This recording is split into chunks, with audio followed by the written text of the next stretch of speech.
Yoi, hadir lagi di Serbuk Senin Berbuku ya sampai pukul 9 malam nanti.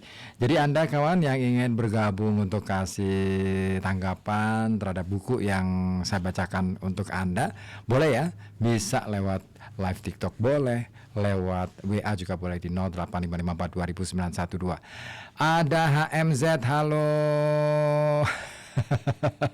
Kayaknya belum deh ya. Ada Dimas Irawan juga, ada Mas Yuda yang katanya mau tugas piket nanti malam jam 10 malam ya. Nanti aku temenin deh sampai pukul 12 malam.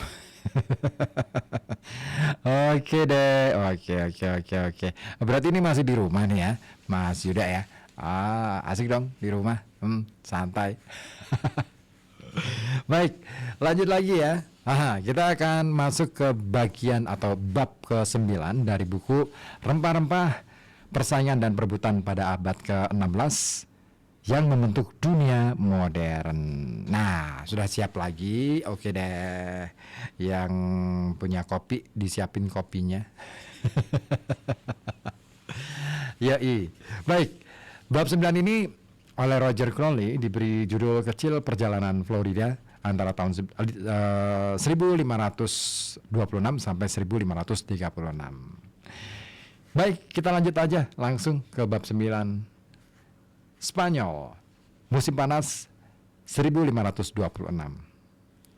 Saat kubu Spanyol dan Portugis mencoba untuk saling mencekik di sisi dunia yang lain dan armada Loisa berserakan di tengah laut, Karl kelima, Kaisar Romawi Suci dan Raja Spanyol, sedang menikmati bulan madu yang panjang dan menyenangkan di Alhambra di Granada.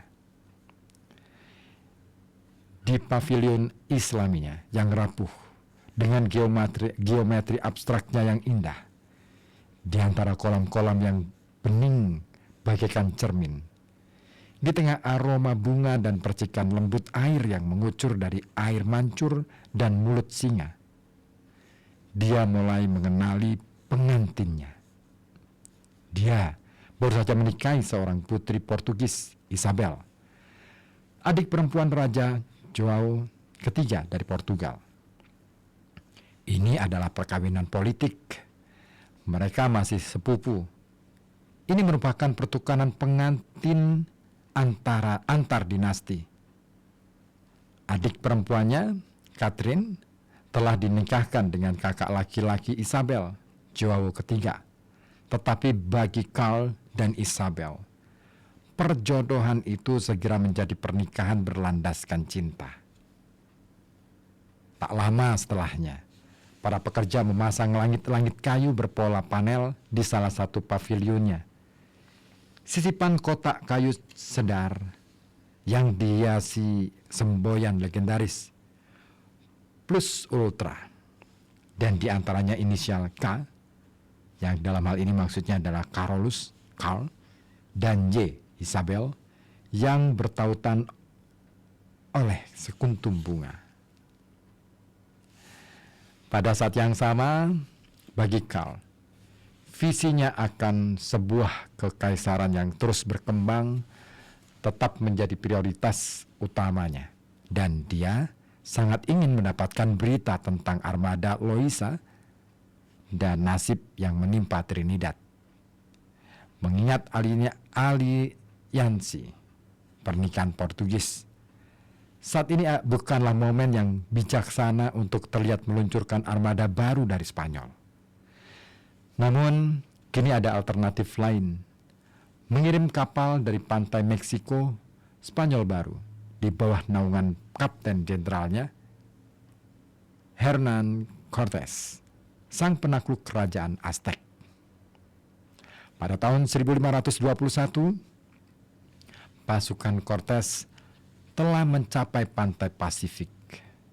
Kemungkinan membuat rute ke kepulauan rempah-rempah dari benua Amerika sudah mulai dipertimbangkan.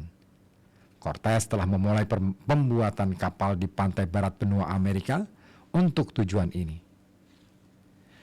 Pada 20 Juni 1526, Karl menulis surat kepada Cortés memerintahkannya untuk meluncurkan suatu ekspedisi dengan instruksi yang diulang-ulang ke Kepulauan Maluku dan pulau-pulau lain tempat rempah-rempah ditemukan di dalam demarkasi kita. Tepat pada saat perintah ini diterimanya, Cortes menerima dorongan dari tempat lain dalam badai yang melanda ekspedisi Loaiza ketika memasuki Samudra Pasifik. 3 kapal lenyap dan dianggap hilang. Namun salah satunya, Pinez kecil, Santiago, masih terapung tetapi dalam kondisi yang parah. Hampir tidak ada makanan di kapal itu. Perbekalan disimpan di kapal utama Loaiza. Santiago hanya memiliki 8 barel air, 400 pound biskuit yang telah habis tak bersisa, dan 50 pelaut. Mustahil dapat melintasi Samudra Pasifik hidup-hidup. Makanan dijatah hingga 2,5 ons biskuit sehari. Kapten kemudian mengambil keputusan berani, mencoba berlayar ke pantai barat Amerika dengan harapan mencapai Spanyol baru. Dia berusaha untuk menjaga awak kapalnya tetap bertahan hidup dengan memancing ikan di sepanjang perjalanan. Saat berlayar menuju pantai, mereka melihat tanda-tanda permukiman. Pada tanggal 12 Juli, mereka melihat orang-orang dan kepulan asap, tetapi tidak bisa melakukan kontak. Pada tanggal 25 Juli, setelah 55 hari berlayar sendirian, awak kapal sangat kelaparan. Tidak ada yang bisa dilakukan lagi kecuali memerintahkan seseorang mempertaruhkan nyawanya untuk mencoba mendapatkan makanan dari penduduk asli yang tidak dikenal. Orang itu membawa gunting, cermin, dan barang-barang lain yang dapat ditukarkan dengan orang Indian, agar mereka tidak membunuh dan memakannya.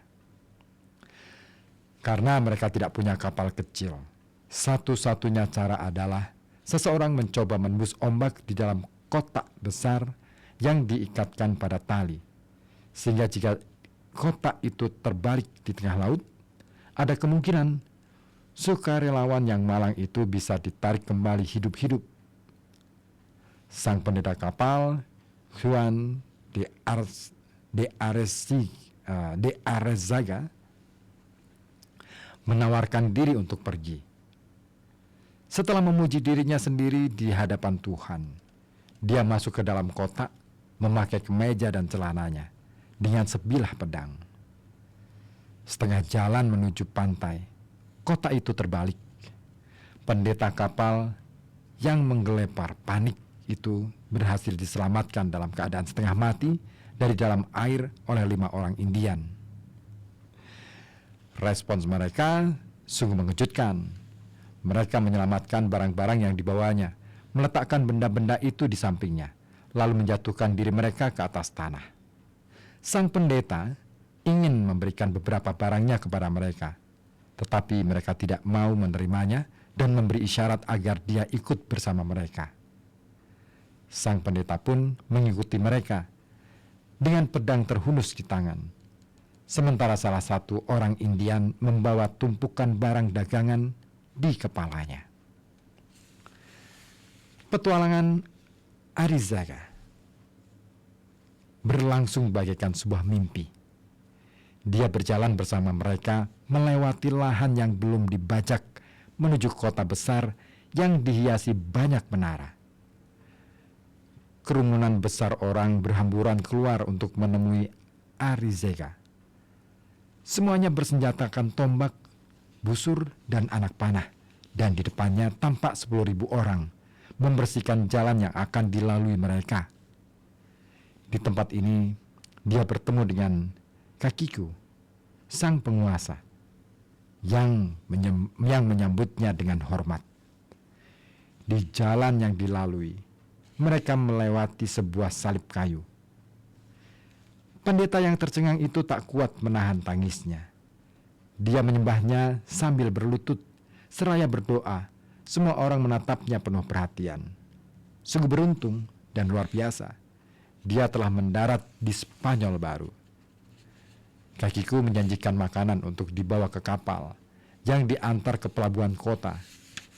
Awak kapal turun ke daratan dengan menggunakan rakit, dibuatkan tempat berlindung di pantai, dan mendapatkan makanan serta dihibur dengan baik oleh penduduk setempat.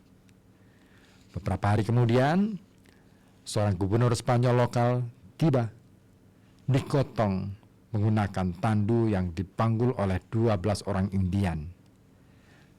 Pada tanggal 31 Juli, Arrizaga berangkat untuk menemui Cortes di kota Meksiko, tempat dia diterima dengan ramah. Hampir pada saat yang bersamaan, perintah dari Karl tiba.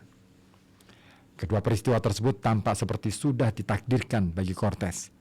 Dia mulai mempersiapkan sejumlah kapal untuk berlayar ke Kepulauan Maluku dari benua Amerika. Cortes mengisi perlengkapan 3 kapal kecil yang telah dibuat di sepanjang pantai dan mempersiapkannya untuk berlayar. Santiago sendiri kini sudah terlalu rusak dan dimakan cacing untuk melakukan sebuah perjalanan.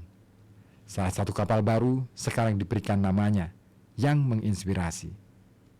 Ekspedisi itu akan dipimpin oleh seorang kerabat gubernur, Alvaro de Saavedra Serón.